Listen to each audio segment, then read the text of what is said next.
হ্যাঁ, প্রিয় শিক্ষার্থী, আমি এই তৃতীয় ধাপ আলোচনা করছি। এই অধ্যায়ে যেহেতু বন্ড ভ্যালুয়েশন বেশ কিছু অঙ্ক থাকবে, সেই ক্ষেত্রে কিছু গাণিতিক সমস্যা এবং সমাধান নিয়ে সংক্ষেপে আলোচনা করব।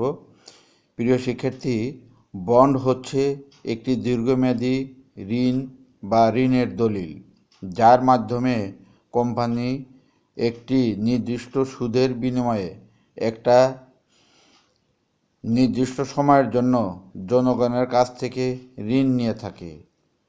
তার মানে বন্ডের ইস্যুয়ার বা শেয়ারার হচ্ছে কোম্পানি, আর বন্ড হোল্ডার বা ইনভেস্টর হচ্ছে পাবলিক। এই ক্ষেত্রে সাধারণ কিছু নিয়মাবলী আমি বলছি। 1. অভিহিত মূল্য বা ফেস ভ্যালু। বন্ডের গায়ে যে দাম লেখা থাকে তাকে বন্ড ইস্যু করা হয়, তাকে অভিহিত মূল্য বলা হয়। যেমন ফেস ভ্যালু 1000 টাকা। 2. কুপন সুদের হার, coupon interest rate. Company bond হোল্ডারকে যে নির্দিষ্ট হারে সুদ দেয় তাকে কুপন সুদের হার বলা হয়। যেমন কুপন ইন্টারেস্ট রেট 10-10%। 3. কুপন সুদের পরিমাণ, কুপন ইন্টারেস্ট পেমেন্ট সমান সমান অভিহিত মূল্য গুণন কুপন সুদের হার। যেমন 100 টাকার সুদের হার হবে 1000 গুণন 1000 টাকার সুদের বন্ডের সুদের হার হবে 1000 টাকা গুণন 10%, 100 টাকা। 4. মেয়াদ বা বছরের সংখ্যা, অর্থাৎ ম্যাচুরিটি পিরিয়ড বা নাম্বার অফ ইয়ার, যাকে আমরা সংক্ষেপে এন দ্বারা বুঝি। বন্ডের মেয়াদকে ম্যাচুরিটি পিরিয়ড বলা হয়। 5. মেয়াদ পূর্তি মূল্য বা ম্যাচুরিটি ভ্যালু বা রিডেমশন অফ ভ্যালু। কোম্পানি বন্ডের মেয়াদ শেষে যে মূল্য পরিশোধ করে তাকে মেয়াদ পূর্তি মূল্য বলা হয়। তবে কিছু বলা না থাকলে যা ফেস ভ্যালু থাকে তাই ম্যাচুরিটি ভ্যালু বা রিডেমশন ভ্যালু। 6. প্রয়োজনীয় আয়ের হার বাটার হার মূলধন ব্যয় সুযোগ ব্যয় yield to maturity, required rate of return, discount rate cost of capital opportunity cost yield to maturity কে সংক্ষেপে কে দ্বারা প্রকাশ করা হয়ে থাকে। 7. বন্ডের মূল্য বন্ডের দাম বর্তমান মূল্য বিক্রয় মূল্য বাজার মূল্য প্রত্যাশিত মূল্য অন্তর্নিহিত value, value of the bond price of the bond current price selling price market price expected or estimated value intrinsic value কে সংক্ষেপে ভ্যালুয়েশন অফ বন্ড দ্বারা, অর্থাৎ ভি এবং ও দ্বারা প্রকাশ করা হয়। কিছু গোল্ডেন রুলস আছে, আমি বলছি। 1. বন্ডের অঙ্কে উপরের 7টি পয়েন্টকে দেওয়া আছে লিখতে হবে এবং পরের সূত্র অনুযায়ী বসাতে হবে। 2. সাধারণত প্রয়োজনীয় আয়ের হার কে দেওয়া থাকলে বন্ডের মূল্য অর্থাৎ ভ্যালুয়েশন বন্ড বের করতে হয়। আবার ভ্যালুয়েশন অফ বন্ড দেওয়া থাকলে কে বের করতে হয়। 3. যদি বন্ডের কুপন ইন্টারেস্ট রেট ও রিকোয়ার্ড রেট অফ রিটার্ন কে সমান হয় তবে বন্ডের ফেস ভ্যালু ও current price valuation of bond সমান হবে। বন্ডটা পার ভ্যালুতে বিক্রয় হবে। আবার যদি বন্ডের coupon interest rate required rate of return কে থেকে বেশি হয় তবে বন্ডের current price of valuation of bond face value থেকে বেশি হবে। তখন বন্ডটা প্রিমিয়াম বা অধিহারে বিক্রয় হবে। আবার যদি বন্ডের coupon interest rate required rate of return কে থেকে কম হয়, তবে বন্ডের কারেন্ট প্রাইস অর্থাৎ valuation of bond face value থেকে কম হবে, অর্থাৎ বন্ডটা তখন ডিসকাউন্ট বা কম মূল্যে বিক্রি হবে। 4. বন্ডের মেয়াদ দেয়া থাকলে তাকে পরিশোধ্য বন্ড বা রিডেমেবল বন্ড বলা হয়, আর মেয়াদ দেয়া না থাকলে তাকে অপরিশোধ্য বন্ড বা ইরিডেমেবল বন্ড বলা হয়। 5. কিছু বলা না থাকলে বা যা ফেস ভ্যালু তাই ম্যাচুরিটি ভ্যালু বা রিডেমশন অফ ভ্যালু। 6.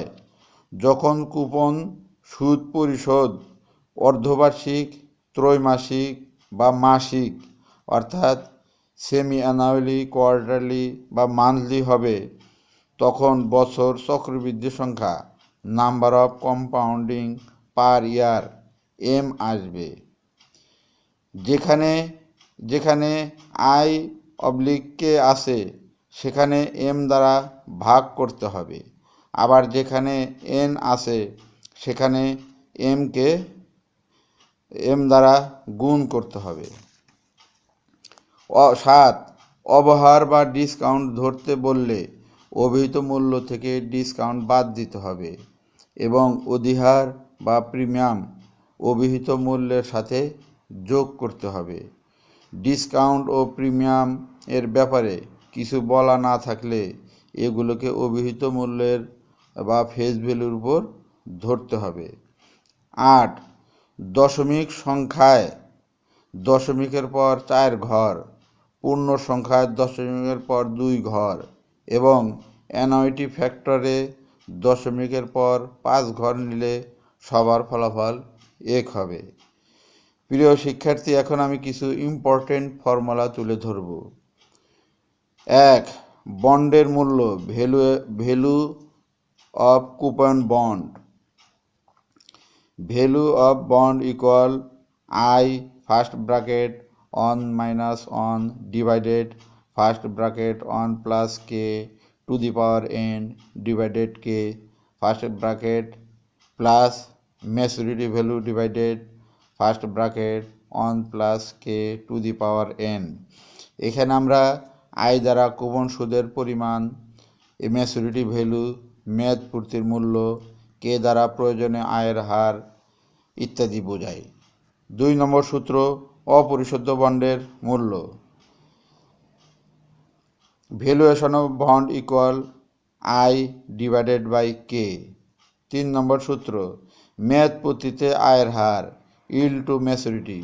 ওয়াইটিএম সমান সমান YTM equal to I plus maturity value minus valuation of bond divided number of year divided maturity value plus valuation of bond divided by 2।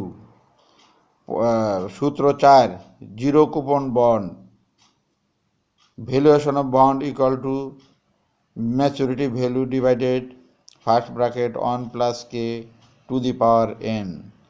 সূত্র 5 বর্তমান bond বা current yield. CY equal to I divided by valuation of bond. এই ছিল 5টি সূত্রের মাধ্যমে বন্ডের মূল্যায়ন। এখন আমি কিছু অঙ্ক তুলে ধরব। প্রিয় শিক্ষার্থীরা, দেখো, একটা অঙ্কের মাধ্যমে তোমাদের একটা ধারণা দেওয়ার চেষ্টা করব। যেমন একটা বন্ডের অভিহিত মূল্য হলো 1000 টাকা, কুপন সুদের হার 10%, বাটার হার 15%, মেয়াদকাল 12 বছর। তা আমরা ভ্যালুয়েশন অফ বন্ড সমান সমান I first bracket one minus one divided first bracket on plus K to the power N divided by K plus maturity value divided by first bracket on plus K to the power N. এই ক্ষেত্রে আমরা 1000 টাকা অভিহিত মূল্য, coupon সুদের হার 10%, তাহলে coupon সুদের পরিমাণ হবে 1000 গুণন 10%, 100 টাকা।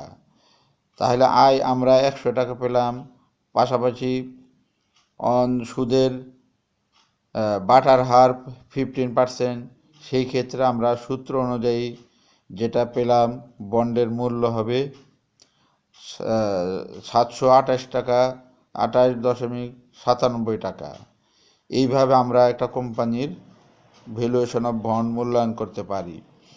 যে ভ্যালুয়েশন অফ বন্ড কেডি দ্বারা আমরা ট্যাক্স রেট বলি, আর আই দ্বারা কুপন ইন্টারেস্ট বুঝি, আর এন দ্বারা নাম্বার অফ ইয়ার, এবং এমভি বা আরভি দ্বারা maturity of value of requirement of value বুঝে থাকি। এখন আমি একটা পরিশোধ্য বন্ড নির্ণয়ের অঙ্ক তুলে ধরব। হোন্ডা মোটরসের মেয়াদ হতে এখন 10 বছর বাকি।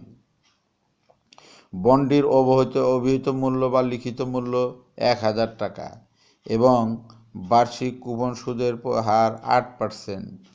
যদি বন্ডটি প্রয়োজনীয় আয়ের হার 9% হয়, তবে বন্ডটির বর্তমান বাজার মূল্য কত? একই সূত্র প্রয়োগ করে আমরা এটাও বের করতে পারি। এই ক্ষেত্রে আমরা ভ্যালুয়েশন অফ বন্ড অর্থাৎ 1000 টাকাকে 8% দিয়ে ভাগ করে 80 টাকা পাই, সেটা হলো ইয়ারলি ইন্টারেস্ট। এন দ্বারা আমরা number of years 10, maturity value 1000 টাকা। এইভাবে আমরা এখানেও সূত্রের মাধ্যমে 935.82 টাকা অর্থাৎ হোন্ডা মোটরসের বন্ডটির বর্তমান বাজার মূল্য হবে 935.82 টাকা। আমরা আর একটা অঙ্ক বলবো, বর্তমান মূল্য নির্ণয় এবং মন্তব্য। অ্যাপেক্স ইন্ডাস্ট্রির 1000 টাকা মূল্যের একটি বন্ড বর্তমানে বাজারে আছে, যার উপর কোম্পানি 8% কুপন সুদ প্রদান করে। বন্ডটির মেয়াদ হতে এখনও 12 বছর বাকি। যদি প্রত্যাশিত আয়ের হার 7 হয়, তবে বন্ডটির বর্তমান বাজার মূল্য কত? বন্ডটি কি বর্তমান অবহারে, অধিহারে নাকি অভিহিত মূল্য বিক্রয় হবে? এখানে আমরা অভিহিত মূল্য 1000 টাকা, কুপন সুদের হার 8%, অর্থাৎ ইয়ারলি ইন্টারেস্ট 80 টাকা, নাম্বার অফ ইয়ার্স 12 বছর, মেয়াদ প্রতি মূল্য 1000 টাকা, প্রয়োজনীয় আয়ের হার অর্থাৎ কে 7%। বন্ডের মূল্য আমরা বের করলাম 1079.42 টাকা। অর্থাৎ এখানে অ্যাপেক্স ইন্ডাস্ট্রিজ এর বন্ডটির বর্তমান বাজার মূল্য যেহেতু 1079 টাকা 42 পয়সা, সেহেতু বন্ডটির অভিহিত মূল্য 1000 টাকা এবং বর্তমান মূল্য 1079.42 টাকা অভিহিত মূল্য থেকে বেশি, সেহেতু বন্ডটি অধিহারে বিক্রয় হবে। এইভাবে আমরা সূত্রের মাধ্যমে বিভিন্ন অঙ্কের প্রয়োগ করব। এইখানে তোমাদের অধ্যায়ে জ্ঞান, অনুধাবন, প্রয়োগ এবং উচ্চতর দক্ষতা সব ক্ষেত্রেই থাকবে। যেহেতু ফাইন্যান্সে জ্ঞানের জন্য 1 নাম্বার, অনুধাবনের জন্য 2 নাম্বার, প্রয়োগে যদি অঙ্ক থাকে এবং উচ্চতর দক্ষতায় যদি অঙ্ক থাকে, সেই ক্ষেত্রে জ্ঞান, অনুধাবন এবং প্রয়োগ দক্ষতা এবং উদ্দীপকের আলোকে আমাদের উত্তর দিতে হবে।